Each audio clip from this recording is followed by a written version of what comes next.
Trial attorney Mercedes Colwin joining us now. Mercedes, thank you so much for being here. My pleasure, Natasha. So today in court, we saw Prince Harry talking about the general experience. He says that he's experienced hostility from the press since he was born. He says it was destructive for him growing up. But the newspaper's lawyer was really trying to pin him down in response, saying, can you actually recall those 33 specific articles that you're complaining about? What is the newspaper's main defense here, and how was day one for Prince Harry?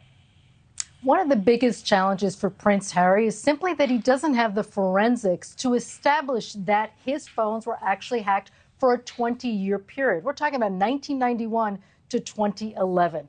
That's very significant. That's a huge bone of contention here, because without the forensics to establish that the hacking took place, Prince Harry's relying on his spotty recollection of some of those experiences, of some of those conversations. He's actually pointing to some articles in an amorphous way, saying, well, there's conversations that couldn't possibly have taken place unless they were overhearing conversations on my telephone. I heard clicking on my phone.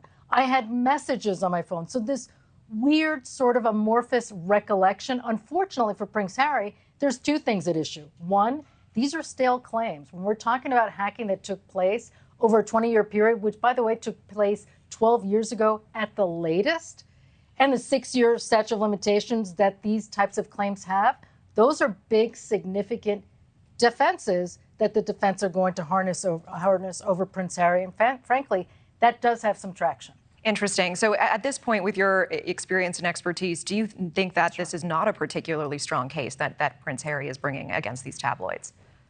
The only real issue is going to be how compelling Prince Harry comes across. I mean, it is a royal, as you heard Sloan say, this is an extraordinary witness. There haven't been many royals that have taken the witness stand before.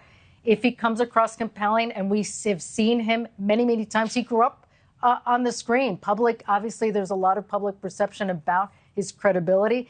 If he can come across as the extraordinary witness, stranger things have happened in the past, even when there are all these procedural defenses and the lack of evidence that what you would see in a normal type of case of this kind. Thank you for watching. Go to newsnationnow.com to find News Nation on your television provider. And don't forget to click the red subscribe button below to get more of News Nation's fact-driven, unbiased coverage.